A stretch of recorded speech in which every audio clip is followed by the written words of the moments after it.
St. Bonaventure got the better of the Griffs today, taking down Canisius 61-47 in this Big Four rivalry. I'm Mike Bunt, joined alongside Griffs play-by-play Mike Scott. Mike, it wasn't a good day for the Griffs. No, we said it on the broadcast, Mike. Anything that could go wrong seemed to go wrong tonight for Canisius, although Coach Zay said he liked the looks they were getting from the floor. They just weren't going in. Especially in the first half, they got some open looks from downtown. They got some looks inside on layups. They got 2 feet in the paint, some spin moves, trying to jump hook, trying to score with their back to the basket.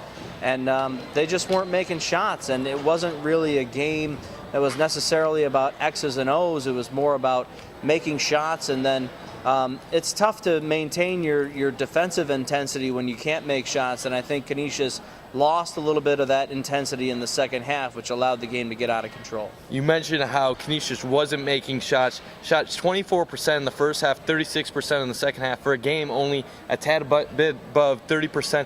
And then at the under end of the floor, St. Bonaventure, it just seemed like they couldn't miss. In the second half, 66%, and for the game, over 50%. So while it wasn't really a game X's and O's wise, it was a game where Bonaventure made their shots and really Canisius didn't, like you mentioned. Right, and the defensive intensity laxed in the second half when it started to be a double-digit lead, and Canisius was having a hard time keeping their momentum going because they were going long stretches without scoring a field goal. And you get a lot of momentum when you put the ball in the basket, and you start to amp up on defense, and that never really happened for Canisius.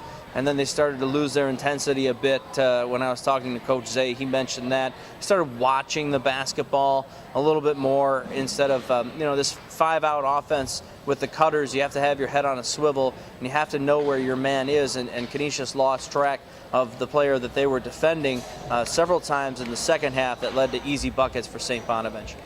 This is how, here's how it looked and sounded with Mike Scott on the call. Crossover, kick out, 3 on the way from Ho'ohuli.